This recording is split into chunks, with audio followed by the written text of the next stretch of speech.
Government कोशिश कर रही है to make them more beautiful, अच्छा लोग आएँ, लोग इसको इन चीज़ों को एंजॉय करें।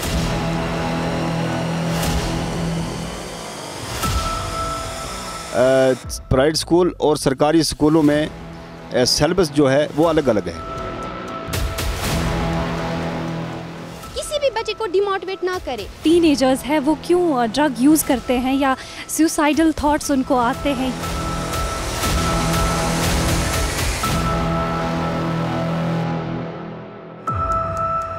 आँखों को बेदार कर दे वादे दीदार से, आँखों को बेदार कर दे वादे दीदार से, जिंदा कर दे दिल को सोज़े गुफ्तार से। आदाब नाजरीन, आप देख रहे हैं प्रोग्राम रूबरू और मैं हूं प्रोग्राम की होस्ट इशरत बाट। और नाजरीन, मैं हूं प्रोग्राम का होस्ट मरीन मुदस्सिर। नाजरीन, जैसे कि आपको मालूम है, पिछला एपिसोड हमें वक्त की नज़ाकत की वजह से रोकना पड़ा था, तो आइए बढ़ाते हैं अपने प्रोग्राम को आगे और करते हैं गांदरबल के लोगों से बात और जानते हैं क्या कुछ मसले मसाइल हैं इनके। आज से ठीक 1-1.5 साल पहले यहीं पे रूबरू की टीम का एक प्रोग्राम हुआ था। जब तक एडमिनिस्ट्रेशन ईमानदार न हो एजुकेशन के तई, एजुकेशन की पॉलिसी कामयाब नहीं हो सकती। एजुकेशन पे ध्यान दीजिए, जो भी हमारे बच्चे, इनका फ्यूचर ठीक होना चाहिए। चाहिए कि सरकारी स्कूलों में बहुत तालीम याफ्ता हमारे बच्चे हैं। जो हमारे प्राइवेट स्कूल या गवर्नमेंट स्कूल है, अक्सर हम देखते हैं जो गवर्नमेंट स्कूल है टीचर ज़्यादा है, बच्चे कम है। तो हमारे एजुकेशन सेक्टर में जो आया है NEP आया है 2020, जो आया है 2020 आया है, तो with the help of that जो स्टूडेंट जिसको इंटरेस्ट होगा वो वही सब्जेक्ट ले सकता है। After the abrogation of article 370, मैं आप सबसे ये जानना चाहूँगी कि गांदरबल ज़िले में कितनी डेवलपमेंट देखने को मिली। देखिए, आप लोगों ने डेवलपमेंट के ऊपर बात की है। मैं पहले सबसे बात ये कहूँगा, जब से DDC डिस्ट्रिक्ट डेवलपमेंट काउंसिल का इलेक्शन हो गया और हमारे 3 टाइम सिस्टम, पंचायत सिस्टम, आज आप एक एक घर में जाए, चाहे वो बिजली का मसला हो, चाहे वो हमारे सड़क का मसला हो, चाहे ट्रांसफर का मसला हो, चाहे और किसी चीज़ का मसला हो, वो आप सब लोगों को दिखने को मिलेगा वहाँ पर। चाहे वो कोई भी काम हो, आज होता है। हमारे हिसाब से मैं अपनी बात करूँगा, हमारे एक साल में 71 लाख रुपए आते हैं फंड, जो अपनी तरफ DDC फंड से आते हैं। उसमें क्या करते हैं हम, उसमें पहले क्या होते, पहले हम मोहताज होते थे एक ट्रांसफार्मर के लिए। आज घर में कम से कम 30-30 घर वो जो है उनके पास अलग ट्रांसफार्मर है, 20-20 घर उनके पास अलग ट्रांसफार्मर है। और ये भी हम कहेंगे, पहले जब कोई काम था, कोई भी, चाहे हमारा कोई भी मंत्री था, कोई MLA था, वटेवर कुछ भी था, वो 2 लाख या 3 लाख काम देते थे एक गाँव के अंदर या एक पंचायत के अंदर। आज आप देखिए एक एक पंचायत के अंदर, चाहे वो सरपंच साहब का काम हो, चाहे DDC साहब का काम हो, चाहे BDC साहब का, चाहे वटेवर किसी काम का, आप एक पंचायत के अंदर जाए, कम से कम 150 काम आज चल रहा होता है। आज कल ही एक टेंडर निकल गया, आप देखिए एक एक पंचायत में कितने टेंडर्स निकल रहे हैं। वो कोई सेक्शन नहीं, कोई डिपार्टमेंट, चाहे कोई भी रोड का मसला हो, किसी चीज़ का मसला हो, मेरे ख्याल से वेल डेवलपमेंट होगी डिस्ट्रिक्ट गांदरबल में, अच्छी हो रही है और इंशाल्लाह हो भी जाएगी। डेवलपमेंट की बात जब हुई तो डेवलपमेंट हुआ है, लेकिन कुछ चीज़ें ऐसे अभी भी है कि वो अभी हुआ नहीं, लेकिन आने वाले वक्त में वो हो जाएगा। जैसे स्कूल का मसला है, हमारा जो वसन का स्कूल है बिल्कुल खस्त, 10 साल से मैंने दिए सबको, जितने भी एजुकेशन डिपार्टमेंट की सबको मैंने दे देखी उसकी हालत। अब अभी उसी पे बात चल रही थी एजुकेशन पे, लेकिन उधर जब बैठने के लिए जगह ही नहीं है तो एजुकेशन किस चीज़ का होगा, कौन पढ़ाएगा उनको, जब टीचर को खुद जगह नहीं है उतनी हर एक फैसिलिटी। दूसरी जो ग्राउंड का मसला है वो भी पेंडिंग रह गया। कुछ तो रोकना चाहता हूँ, अभी भाई साहब ने कहा कि 71 लाख एक पंचायत को मिलते हैं डेवलप करने के लिए, तो एजुकेशन के हिसाब से आपने क्या फंड रिलीज़ किया है एजुकेशन सेक्टर को? एजुकेशन सेक्टर को जो फंड हमें रिलीज़ करना था उसके लिए मतलब हमारे पास ज़मीन आइडेंटिफाइड नहीं था, वरना जो हमारा कैपेक्स का पैसा होता था। आपने इंफ्रास्ट्रक्चर की बात की, इंफ्रास्ट्रक्चर में स्कूल बिल्डिंग आती है, बिल्डिंग के लिए आपने टीचरों को इस्तेमाल किया, टीचरों के लिए बैठने के लिए सीट्स नहीं है, उनके लिए आपने नहीं दिया ना है, वो तो है। जब जो हमारी मेन है, जितने भी हमारी स्कूल है वसन में वो सब चल रहे हैं, लेकिन जो हमारा मेन स्कूल वसन हाई स्कूल है उसमें जब जगह ही बैठने के लिए फर्नीचर को क्या करना है वहाँ। अभी तो जाओ, इस वक्त भी जाओ, जाओ, वो बार बेचारा वो मिट्टी में बैठा है। तो कई बार से इंफ्रास्ट्रक्चर की कमी है, अभी बहुत कमी है, बहुत, ये हुसन में नहीं, बहुत सारी जगहों में गांधरबल में।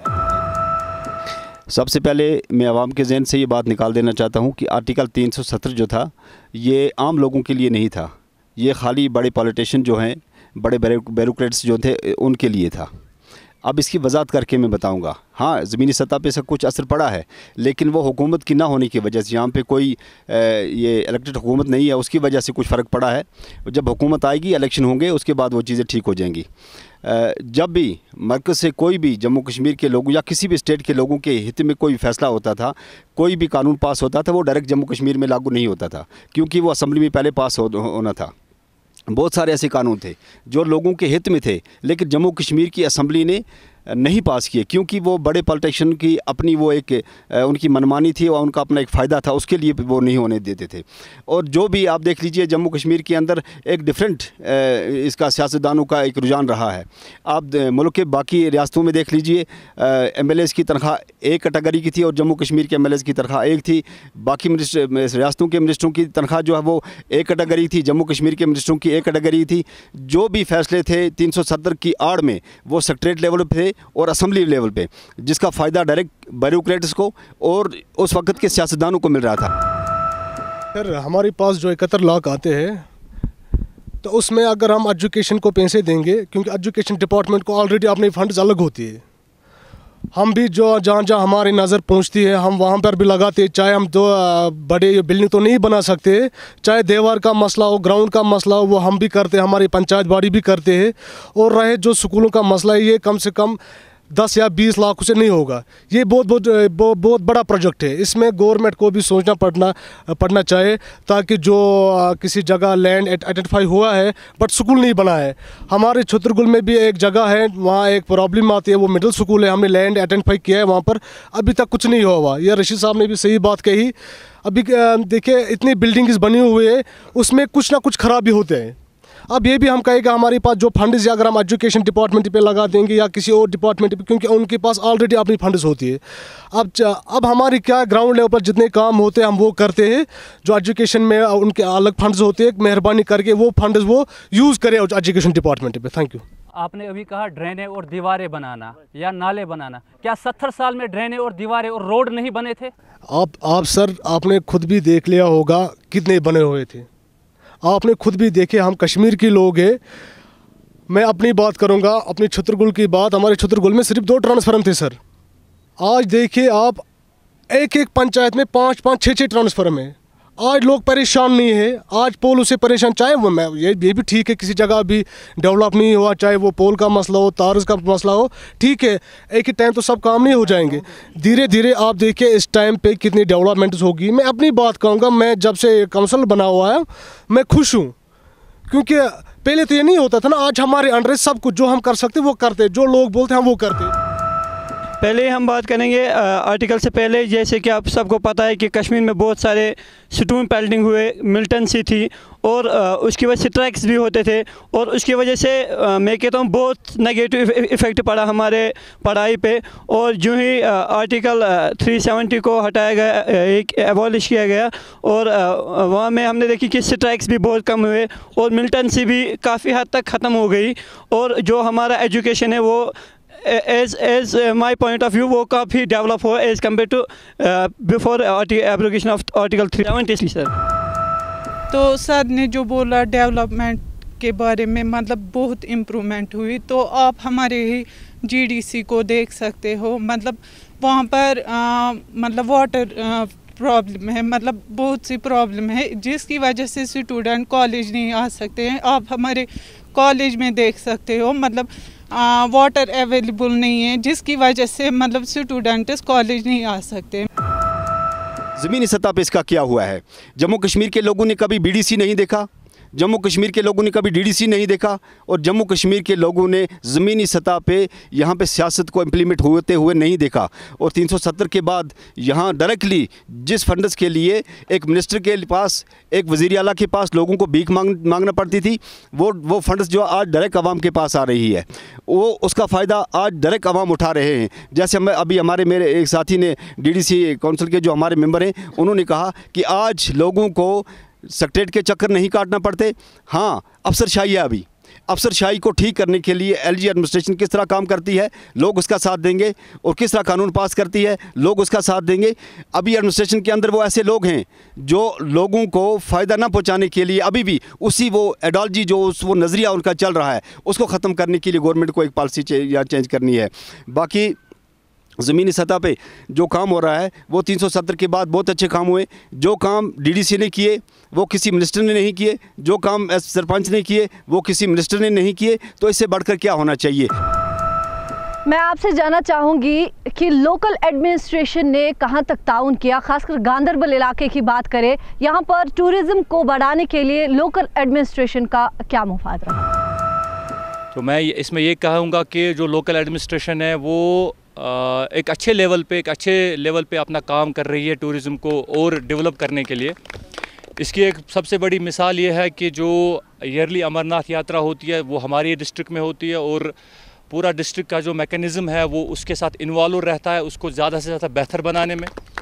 इसके अलावा जो भी हमारे यहाँ बाकी टूरिस्ट स्पॉट्स है, जैसे ये हमारी एक छोटी सी पार्क यहाँ पे है, या इसके अलावा सोनामर्ग है, ये मानसबल लेक आता है, गवर्नमेंट कोशिश कर रही है to make them more beautiful. अच्छा लोग आएँ, लोग इसको इन चीज़ों को एंजॉय करें, लोग क्या हम बोलते हैं वाटर बोटिंग वगैरह करें, राफ्टिंग वगैरह में अब गवर्नमेंट आहिस्ता आहिस्ता कर रही है। सो मुझे यही लग रहा है कि आउट ऑफ एवरीथिंग कि इस सब के पीछे क्या है, वी नीड सम पेशेंस, क्योंकि जिस तरीके से हम गुज़र रहे हैं, जिस हालात से हम गुज़र रहे हैं, वी नीड सम पेशेंस, इसमें कुछ सब्र की ज़रूरत है। आज हमारी बच्चियां इंटरनेशनल लेवल पे कश्मीर को रिप्रेजेंट करती हैं। आप सब लोगों से मैं जानना चाहूँगी कि गांदरबल इलाके में वुमेन एम्पावरमेंट को लेकर क्या कुछ तब्दीलियां हैं। When it comes to women empowerment associated with our district Gaunderbal, there were a lot of problems when we were talking about the career, the development when it's associated with the women. So there were gender bias, discrimination, limited opportunities or lack of support. But nowadays we see that girls, they are working for the national progress as well as they are developing their careers. So they only need to change the negativities which become the misconceptions or the misbeliefs about them. So I think we are being provided with each and every facility, especially when associated with education. So that's actually making ourselves confidential, and that's also adding to the knowledge, I think, the awareness of the women, and they are truly working towards the development of the society as well as themselves. वैसे मौजूदा दौर में ये खुशाइंद बात है कि औरतों को बहुत सारी सहूलियत मिल रही है पेरेंट्स की तरफ से कि वो अपने पोटेंशियल को प्रूव कर रही है। लेकिन अगर हम देखेंगे समाजी एतबार से औरत वही औरत है जो पिछड़ी हुई है। मतलब हम पेरेंट्स तो चाहते हैं कि हमारी बेटी तरक्की करे, अपना नाम रोशन करे, आगे चले, और औरत खुद भी चाहती है कि मैं अपने आप को प्रूव करूं, मैं बेचारी बन के ना रहूं। लेकिन समाजी दबाव हमारे माशरे में इतना है कि हम अपने पोटेंशियल को दबा दबा के चलते हैं। एक तरफ से हमें आज़ादी तो मिल रही है, एक तरफ से हमें तो ये कहा जा रहा है कि औरत आज़ाद है, लेकिन दूसरी तरफ औरत आज़ाद नहीं है। उस पर बहुत सारी समाजी पाबंदियां हैं और उसको यही कहा जाता है आखिरकार क्या चीज़ करुन, आखिरकार किचन संभालन बेचीन कहीं करुन। लेकिन उसकी ख्वाहिशात को, उसके पोटेंशियल को किस तरह कुचला जाता है ये एक औरत ही समझती है। हाँ, ये एक प्रोफेसर है, एक लेडी प्रोफेसर बन गई है, एक लेडी डॉक्टर बन गई है, पायलट बन गई है, पुलिस ऑफिसर बन गई है, आर्मी ऑफिसर बन गई है, प्राइम मिनिस्टर बन गई है। लेकिन फिर भी अगर हम उसकी पर्सनल लाइफ देखेंगे, वो वही पिछड़ी हुई औरत है जैसे वो सदियों से चली आ रही है। अंदरूनी तौर पर उसकी कोई डेवलपमेंट नहीं हुई है, लेकिन बज़ाहिर वो कमाई की एक मशीन तो बन गई है, लेकिन अंदरूनी तौर पे वो खुश नहीं है, बिल्कुल पिछड़ी हुई है। हर एक बच्ची को इस वक्त स्कूल में ले जाने के लिए गवर्नमेंट एक पॉलिसी मरतब करे कि किसी भी घर में कोई बच्ची जो है वो स्कूल के बगैर ना रहे। बुनियादी तौर पे बच्ची को तालीम मिलनी चाहिए ताकि वो अपने मुकाम से रोशनास हो सके कि एक औरत का मुकाम क्या है माशरे के अंदर, मज़ाहिब के अंदर उसको क्या मुकाम दिया है, किस मज़हब ने क्या मुकाम दिया है। सबसे पहले उसको तालीम के नूर से आरास्ता करना चाहिए, ये गवर्नमेंट की पॉलिसी रहनी चाहिए। और दूसरी उसके साथ साथ कि गवर्नमेंट एक इक़दाम उठाए कि कोई भी बच्ची जो है, कोई भी बहन जो है, कोई भी माँ जो है, उसको ख़ुद मुख्तियार करने के लिए दस्तकारी का सिस्टम चलाए ताकि वो अपने हाथ से कमा सके, थोड़ा ही लेकिन अपने हाथ से। जो मर्द आप देख लीजिए सोसाइटी में, अगर हम देखते हैं कि एक मर्द अपने हाथ से कमाता है वो दूसरे मर्द का मोहताज नहीं रहता है, वो ख़ुद अपनी लाइफ जीता है। इसी तरीके से अगर एक औरत अपने हाथ से 10 रुपये कमाए वो अपने खामद की, अपने भाई की, अपने बाप की मोहताज नहीं रहती है, तो उसको अपने मुकाम का पता चलता है। अगर ये औरत उस चीज़ से दूर है तो फिर उसको खामद की मोहताजी करनी पड़ती है, बच्चे की मोहताजी करनी पड़ती है, भाई की मोहताजी करनी पड़ती है, बाप की ग़ुलामी करनी पड़ती है। ये चीज़ जो है, इस चीज़ से औरत को दूर करने के लिए गवर्नमेंट को एक पॉलिसी मरतब करनी चाहिए। गवर्नमेंट ने क्या पॉलिसी मरतब के लिए देख लीजिए। गवर्नमेंट ने कहा कि हम औरतों को लोन देंगे और लोन पे अपना बिज़नेस सेटअप करेंगी, लेकिन लोन देने के बाद उनका बिज़नेस सेटअप ना हो सका, वो उसमें कामयाब ना हो सकी। आज जम्मू कश्मीर नहीं बल्कि पूरे मुल्क के अंदर हज़ारों नहीं लाखों ख़वातीन डिप्रेशन का शिकार हैं, गवर्नमेंट के लोन के नीचे दबी हुई हैं और गवर्नमेंट की उस पर कोई पॉलिसी नहीं है कि इनको इस डिप्रेशन से कैसे निकालें। गवर्नमेंट ने जो लोन दिया हुआ है जिस औरत को उसका बिज़नेस स्टार्ट करने के लिए या उसको एम्पावर करने के लिए, वो इस वक्त डिप्रेशन के शिकार हैं। गवर्नमेंट को सबसे पहले चाहिए कि उस लोन को उस औरत से उस लोन को माफ़ कर दिया जाए ताकि वो डिप्रेशन से बाहर आए। उससे बेहतर है कि कोई ऐसी पॉलिसी मरतब करे कि वो अपने हाथ से कमाए, चाहे वो टेलरिंग का काम हो, चाहे इसका कोई भी काम हो, कोई भी स्किल वो कर सके ताकि वो 10 रुपये की आमदनी खुद कमा सके, वो किसी की मोहताज न रह सके, वो खुद एम्पावर इसी को कहते हैं। जहां इनका कहना है कि एक औरत अभी भी वही औरत है, घर के 4 दीवारी के अंदर सिमटी हुई सी, सिसकती हुई सी, बिलकती हुई सी। उसके पीछे क्या कारण है वो हम इस बहन से जानेंगे।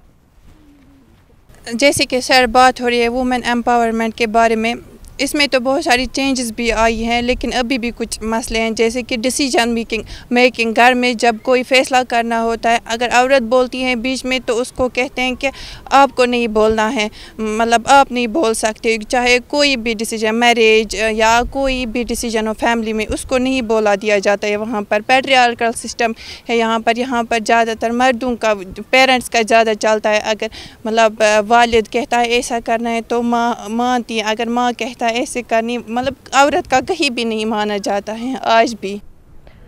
आपको क्या लगता है कि क्या कुछ तब्दीलियां आनी चाहिए? मतलब बराबर राइट्स मिलने चाहिए। जैसे कि एक मेल को राइट्स मिलते हैं हर किसी जगह बोलने पर, वहाँ पर एक औरत को भी राइट्स मिलनी चाहिए।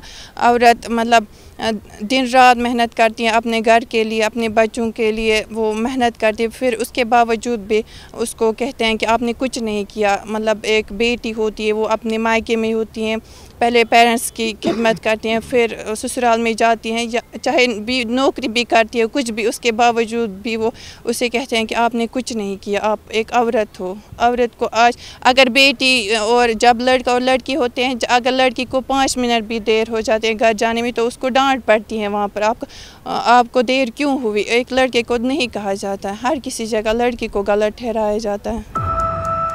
बात हो रही है वुमेन एम्पावरमेंट पे। अगर हम गवर्नमेंट का देखेंगे तो गवर्नमेंट की तरफ से जो हो पा रहा है, उनके पार में जो भी है वो कर रहे हैं। बट द थिंग इज़ जो वुमेन एम्पावरमेंट है वो उसका जो कोर है वो है self confidence. So I believe जब हम हमारी फैमिलीज़ में हमारी बेटियों को सिखाएंगे हाउ टू बी कॉन्फिडेंट, तब जाके जब उनको अपॉर्चुनिटी मिलेगी घर से निकल के तो वो उसका अच्छे से फ़ायदा उठा सकते हैं। अगर हम हमारे लाइक फ़ीमेल्स को घर पे ही बहुत ज़्यादा डिस्करेज करेंगे, या अगर उनके दिमाग में समहाउ कभी दिख जाएगा कि कैसे डिफरेंस हो रही है between a boy and between a girl, तो उनके दिमाग में कहीं ना कहीं रह जाता है कि नहीं, शायद ये मुझे नहीं करना चाहिए। तो जो ये सेल्फ़ कॉन्फिडेंस की बात है वो स्कूल से भी पहले घर से ही आएगा। तो जब तक हम घरों में सेल्फ़ कॉन्फिडेंस नहीं सिखाएंगे गर्ल्स को, तब तक वुमेन एम्पावरमेंट, चाहे गवर्नमेंट कितनी भी अपॉर्चुनिटीज़ क्यों ना दे, उसका हम कोई फ़ायदा नहीं उठा पाएंगे। देखो, वुमेन को एम्पावर हर एक ने किया है, चाहे वो आप रिलीजन की बात करो, रिलीजन ने भी एम्पावर किया है किसी भी रिलीजन को। मैं इस्लाम जानता हूँ, इस्लाम में सूरह निसा है, एम्पावर किया है। आप क्या बोलते हैं, हिंदू मैथोलॉजी की तरफ जाइए, वहाँ देखिए आप कितनी उनके गॉडेसेस वगैरह है, कितना ऊंचा मुकाम दिया है। मैं समझता हूँ, एक छोटी सी बात, मैं भी माँ से ही जना हूँ, मेरी भी बहन है। एक छोटी सी बात यह है जो मेरी इस बहन ने कहा कि सबसे पहले वुमेन को अपने आप को खुद एम्पावर करना है। आपने न जाने क्यों खुद को दूसरों से छोटा समझा है। वाई? आप खुद को बराबर समझिए ना, आपको राइट्स दिए जा रहे हैं, गवर्नमेंट आपके राइट्स पे बात कर रही है, आप अपने आप को उस काबिल पहले समझे। देखिए, किसी जो मर्द होता है ना, ये अपनी पूरी ज़िंदगी वुमेन को डेडिकेट करता है, पहले अपनी मदर को, अपनी बहन को, फिर अपनी बीवी को, फिर अपनी बेटी को, और इससे ज़्यादा एक मर्द अब एक औरत के लिए नहीं कर सकता है। और अगर आप देखो, यहाँ पे बहुत सारे हैं जिनकी बेटियाँ होंगी, वो अपने बेटों से ज़्यादा एज अ फादर अपनी बेटियों से मोहब्बत करते होंगे। तो पहले मुझे लगता है फामी कि एक लड़की को खुद को पहले एम्पावर करना है, खुद सेल्फ कॉन्फिडेंस लाना है कि मैं लड़कों से किसी भी हाल में कम नहीं हूँ। और उसके बाद उसके पास कानून भी है, उसके पास उसके रिलीजन भी है जो उसको और एम्पावर करते हैं। Thank you. जैसे कि सर ने अभी बोला, एक वुमेन को खुद एम्पावर होना है। पहले आप ये देखें, क्या आप अपने घरों में अपनी बेटियों को एम्पावर होने देते हो? क्या आप उनको 6 बजे के बाद घर से बाहर निकलने देते हो? क्या आप उन्हें, मतलब जो कि अभी सिस्टर ने भी बोला, डिसीजन मेकिंग वो हमारे घर में है ही नहीं। आउटसाइड द कश्मीर अलो ही नहीं करते स्टडी करने के लिए। पहले हमें ये अपनी फैमिली से देखना है, ये इशू हमारे फैमिली से स्टार्ट होते हैं, ना कि गवर्नमेंट जैसे राइट दे रहा है, ये हमें अपनी फैमिली में पहले लागू करने हैं। जैसे कि अभी सर ने बोला यहाँ पे कि एक वुमेन को खुद एम्पावर होना होगी कैसे जब फैमिली सपोर्टिव है ही नहीं उसमें। जैसे कि मैं अपनी बात करूँगी, जब तक मेरी फैमिली मुझे सपोर्ट नहीं करेगी मैं कैसे एम्पावर होंगी? जब वो मुझे बोलेंगे 6 बजे के बाद घर से बाहर नहीं निकलना है, तो मैं कैसे निकलूँगी? मैं कैसे खुद को एम्पावर करूँगी? जैसे कि सर ने बोला रिलीजन के बारे में, पहले रिलीजन तो हमें कहता है अपनी माँ के कदमों के नीचे जन्नत है। उसी पस मंज़र में आप देखें तो जन्नत जब माँ के कदमों के नीचे है तो वही तो एम्पावर है ना, पहले रिलीजन का वही तो पहले एम्पावर है। तो उसके बाद हम अपनी बहनों को कहते हैं पढ़ो, खूब पढ़ो, पढ़ाई देते हैं। ये अपने अपने घर की आइडियोलॉजी है, कोई घर नहीं देता है, वो अपनी आइडियोलॉजी को चेंज करे। तो इसमें इतना ही कह सकते हैं, हम अपने घर की आइडियोलॉजी चेंज करें। अभी ये सिस्टर कह रही थी कि हमें घर से आज़ादी नहीं मिलती है कुछ भी करने के लिए, क्योंकि सर ने कहा अभी कि हम लोग एलो कर रहे हैं जो भी अपनी डॉटर्स हैं या मदर। सबसे पहले तो हमें खुद पे बिलीव रखना है कि हम कुछ भी कर सकते हैं, और जहाँ ज़रूरत पड़े कि अपनी फैमिली के अगेंस्ट जाने की भी in a positive way. For example when you want to go to study, I think nobody, even not in Kashmir, India या दुनिया के किसी भी कोने में कोई आपको नहीं रोकेगा कि आप पढ़ने के लिए मत जाओ। सो दैट इज़, या when you keep family support. अगर फाइनेंशियल असिस्टेंस की बात करें तो आज बहुत सारी गवर्नमेंट ऐसी पॉलिसीज़ हैं जो पेरेंट्स से हट के हमारी मदद करती है कि हम आगे पढ़ें। सो एजुकेशन में अगर आप कुछ कर सकते हो, आगे बढ़ सकते हो, तो उससे ज़्यादा एम्पावरमेंट की ज़रूरत भी नहीं है। अब अगर आप पॉलिटिकल इश्यूज़ को या रिलीजियस इश्यूज़ को लेके चलते हो तो वहाँ पर कंट्रडिक्शंस आ सकते हैं। बाकी फैमिली सपोर्ट करती है, और जहाँ नहीं कर रही वहाँ आप लड़िए। पहले हमें, जैसे कि हमारे जो भाई बहन हैं उन्होंने अलग अलग अपनी अपनी राय दी वुमेन एम्प्लॉयमेंट के बारे में। मैं इनसे ये एक सवाल करना चाहता हूँ कि क्यों नहीं होता है, कोई माँ बाप क्यों नहीं देता है कि उसकी बेटी पढ़ने जाए, अब्रॉड जाए, क्यों नहीं देती? इसका मेन रीज़न है कि वो कहते हैं लोग क्या कहेंगे, लोग कहेंगे कि सोसाइटी पे डिपेंड है। ये खाली माँ बाप का जो है उसका कसूर नहीं है, ये सोसाइटी में भी डिपेंड करता है। अगर मैं मेरे पॉइंट ऑफ व्यू से ये कहना चाहते कि आप इसको कैसे ख़त्म कर सकते हैं, जैसे कि आपको राइट इक्वलिटी कैसे कहेंगे। मैं पहले ये कहूँगा कि सोसाइटी को पहले हमें ठीक करना है, क्योंकि जब कोई बाप भेजता है अपनी बेटी को पढ़ाने के लिए, पड़ोस से आता है आज तो तुम्हारी बेटी 1 बजे घर आई, क्या करने की थी, यानी कि वो नेगेटिव थॉट्स उसके माइंड में सेट करता है और उसकी वजह से कोई भी पेरेंट्स अपने बेटी को बाहर नहीं जाने देती। मेरे हिसाब से पहले तो हमें सोसाइटी को ठीक करना चाहिए। यहाँ पर कुछ बहनों ने कहा कि उनको 6 बजे के बाद घर से बाहर नहीं निकलने देते हैं। गांदरबल से कुछ लड़कियां ऐसे सामने आई जिन्होंने फ़िश फार्म्स घर के अंदर 4 दीवारी के अंदर उन्होंने अपना बिजनेस सेटअप किया था। पहली बात। दूसरी बात यह है, गवर्नमेंट ने लड़कियों के लिए खासकर लड़कियों के लिए काफ़ी सारी ऐसी स्कीमें आयद की जो लड़कियां खुद का एक सेटअप बनाना चाहती है, जिसमें आप टेलरिंग मशीनें देखें, जिसमें आप फ़िश फार्म्स देखें। हम आपसे ये क्वेश्चन जानना चाहेंगे, गांदरबल इलाके में कौन सी सहूलियात अभी तक फराहम की गई है लड़कियों को लेकर, उनको क्या दिया गया है, कौन से प्रोजेक्ट्स यहाँ पर चल रहे हैं? देखिए, गांदरबल में मुझे नहीं लगता कि औरतों के लिए कोई बड़ा ऐसा प्रोजेक्ट जो चल रहा है जिसमें ख़वातीन खुद अपने पाँव पे खड़ी हो सकें। बस गवर्नमेंट की सबसे बड़ी ये स्कीम है कि आप बैंक पे जाइए, लोन हासिल कीजिए और लोन के नीचे दबी रहें। ये गवर्नमेंट ने एम्पावर करने के लिए ख़वातीन को फ़िलहाल दिया है। अब 6 बजे के बाद जाने का जो अभी मेरी एक बच्ची ने यहाँ कहा, क्योंकि हालात ऐसे हैं, कोई भी माँ बाप ये नहीं चाहेगा कि मेरी बच्ची किसी भी हादसे का शिकार हो। अगर आप तालीम के लिए बाहर जाती हैं, अगर आप किसी इसके बिज़नेस के लिए जाती हैं, अगर आप किसी हुनर को सीखने के लिए जाती हैं, तो कोई भी भाई कोई भी बाप उसमें कोई ऑब्जेक्शन नहीं करेगा, जहाँ तक मेरा ताल्लुक़ है।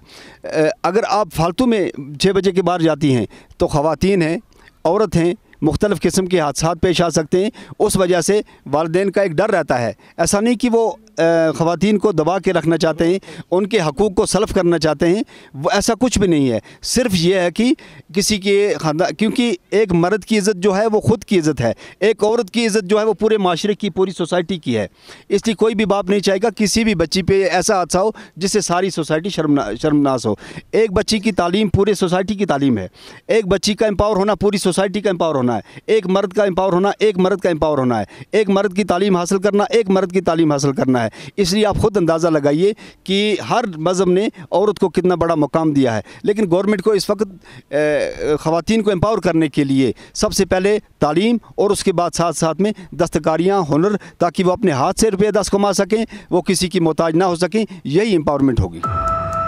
जैसे कि यहाँ पे इन लोगों ने कहा कि बेटी बचाओ बेटी पढ़ाओ, या एक लड़की के हुकूक क्या है, यहाँ आप भी हमें देख रहे हो। मैं इंसामीन से भी कहता हूँ कि अगर आप भी चाहते हो आपकी घर में कोई प्रॉब्लम हो या कोई परेशानी हो लड़की को, तो वो 181 पे कॉल कर सकते हैं और अपनी परेशानी को जाहिर कर सकते हैं। नाजरीन, हमारे प्रोग्राम का वक्त यहीं पे ख़त्म हो रहा है। अगर आप चाहते हैं कि आपके इलाकों के मसले व मसाइलों को सुना जाए तो हमारे दिए गए नंबरात पर हमें रब्ता करें, या सोशल मीडिया थ्रू आप हमें मेल या व्हाट्सएप कर सकते हैं। इस वक्त दीजिए रूबरू की पूरी टीम को इजाज़त। अल्लाह हाफिज़।